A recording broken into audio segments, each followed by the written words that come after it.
Hello, I'm Julie Bryant from Naked Dragon, and I'm here this evening in Chertsey with the lovely Dr. David Hamilton. Welcome back to Naked Dragon, David. It's great to be here, Julie, as always. Oh, thank you very much. This is one of my local talks. I know. David's car knows this route back to front and inside out, because I think this is probably, what, about the 5th event you've done for us so far? At least, yeah. Yes. So it's always the highlight of our calendar to have David back on board, so it's great to have you here tonight. And this evening we're going to talk about probably one of people's favourite subjects of yours, really, about how our minds can heal our bodies, because that's such a big thing, and that's probably initially how you first started really making your name, wasn't it? It pretty much was, yeah. I had a couple. My first few books were they were out and doing quite well, but once How Your Mind Can Heal Your Body really got out there, I think it was something that people saw as not only having the explanations in it, but it was practical. Yes.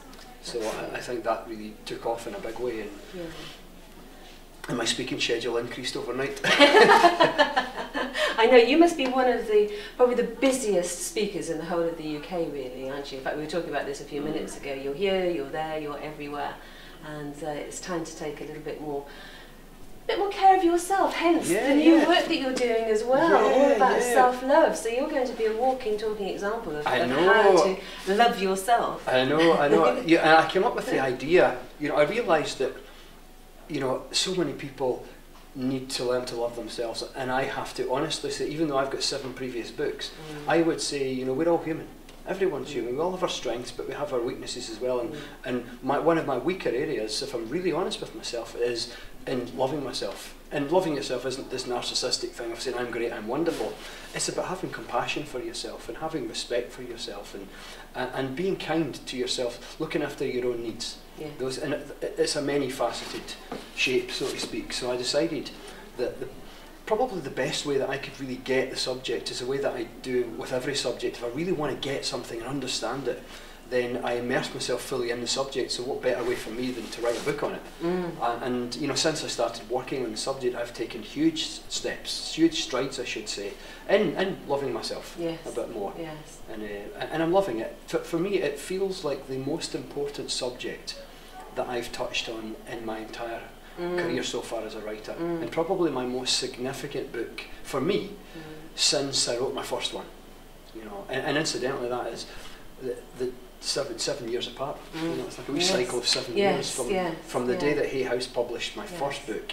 This one's due to come out on the same day, 7 years later, and it feels like that's a circle that's coming around. So does that mean that in 7 years' time we'll be down to the tummy then? Because we started with the head. Possibly. We're now in the heart. So we'll work our way through. We'll be down to the tummy next.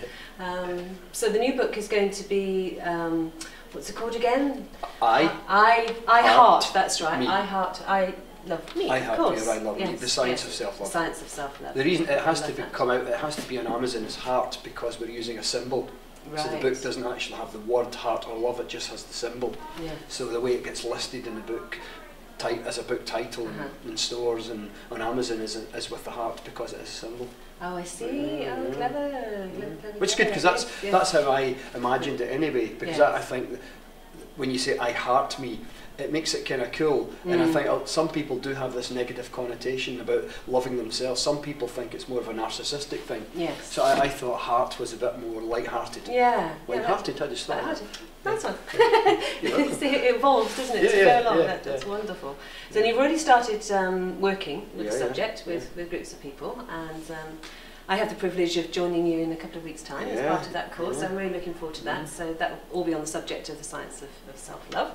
And so just very briefly, if you had to sum up what self-love means to you, you mentioned the word compassion. How would you be able to sum it up, do you think, in a nutshell?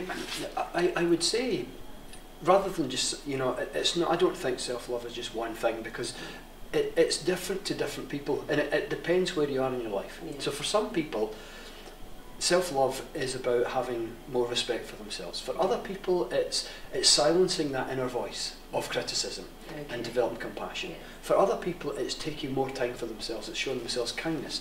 Now, for other people, it's being unafraid to express themselves as who they really are.